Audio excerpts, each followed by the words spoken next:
is going on? This is AlTone, and today I wanted to take some time to actually revisit the 917 and tell you some of the progress and updates that I've had with this awesome vehicle. So let's get right to it. So there are some challenges that I had to face and I still have not totally overcome. And of course, we haven't gone out to do a test run because it's been between snowing and raining and the weather just hasn't been there. And so I don't want to take it out and try to run it until things dry out and warm up just a little bit. Because if we do have a crash, I don't want to destroy the car. I'm not trying to replace parts. So let me take you, so let's go ahead and take a quick look at this and I'll share some of the things that I'm trying to do with it and where we're going with the car in the future. Alrighty, so here is my RLAARLO AK917. I have to say it has been challenging, but it's okay. We got it up and running. So let's take a look under the hood real quick so I can show you what I've done so far and what some of the challenges have been. First of all, we're using the Quick Run BL150 ESC, and I have a Quick Run 4274 2000 kV motor. I'm only going to run this guy on 4S.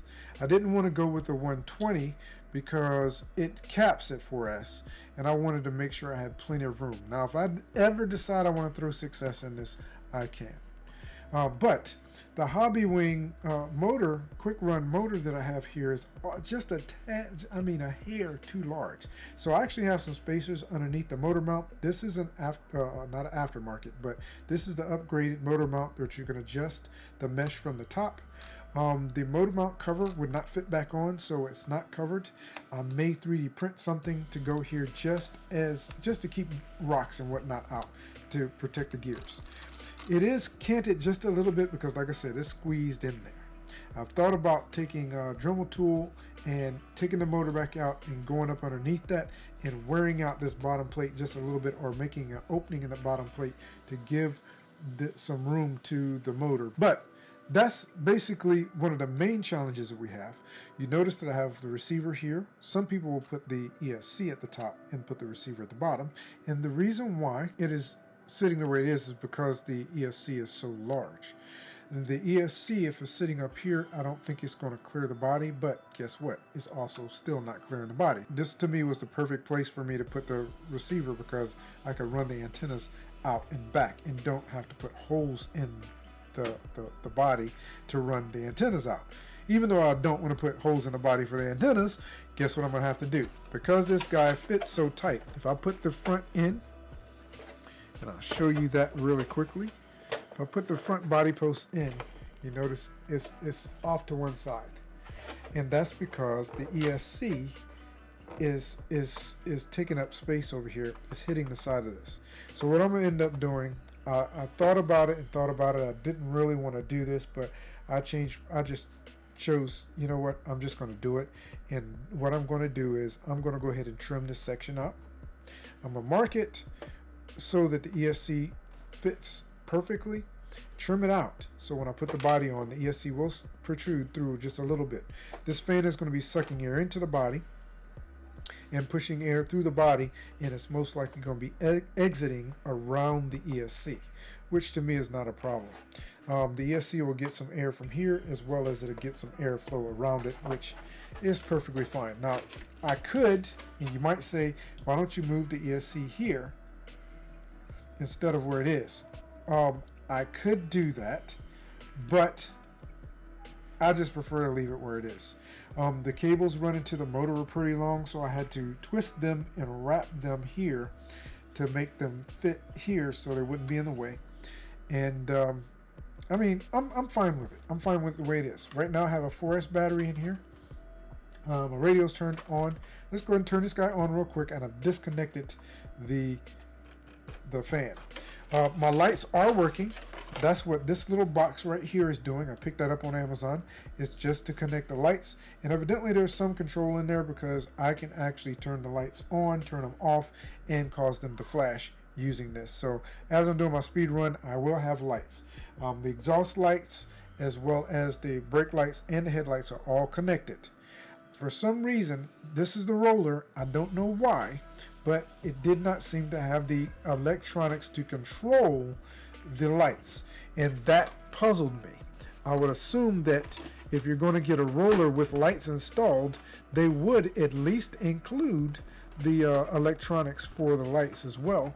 But for some reason, either they do not include it or mine did not come with it. I don't know which one is the case. I haven't heard of anyone else having a real issue with that. And I tried to look for the lights in order to be able to the electric. I'll try to look for the controller for the lights and have not been able to find it on RLAARLO's site. So I went ahead and picked up something that would allow me to do that. So let's go ahead and turn this guy on. She's on. And now we have control. I did set the endpoints. I went through and programmed the radio, set the endpoints for the steering, and also we also have the gyro actually working, functioning properly. It was not functioning properly initially. I had to go in and do some programming to reverse the gyro function. And of course it is actually still controlled by this particular potentiometer on my radio. So I can change the gain for the gyro using that. I have not set rates for this car, but I did throw Expo onto the steering, so I can make sure I can make very small adjustments to the steering while I'm doing my speed run.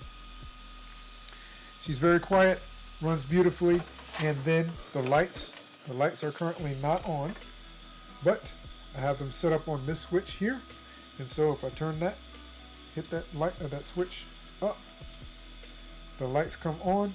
If I toggle it again, the lights flash, and I toggle again and off. So I actually, and it doesn't matter which way I turn this switch. I can pull back on it or go forward, and then I'll put it back in the center. So just by changing the position of the switch on the receiver, I don't think I was showing it the whole time, that will change the turn the lights on and off. And again, the rear lights and the exhaust lights are all connected together on this one controller.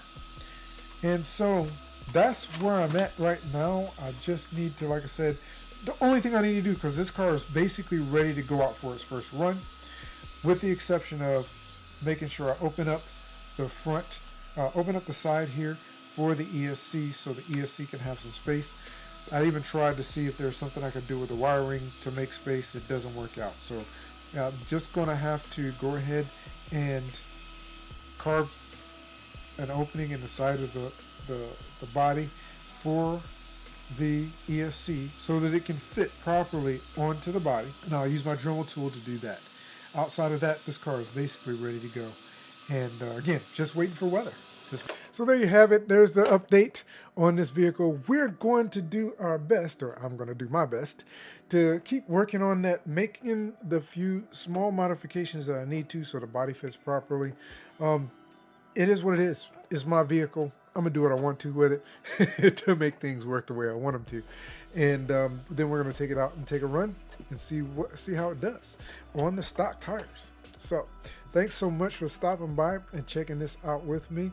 I really appreciate it. Have an absolutely fantastic day, and I look forward to seeing you again in a future video. Take care.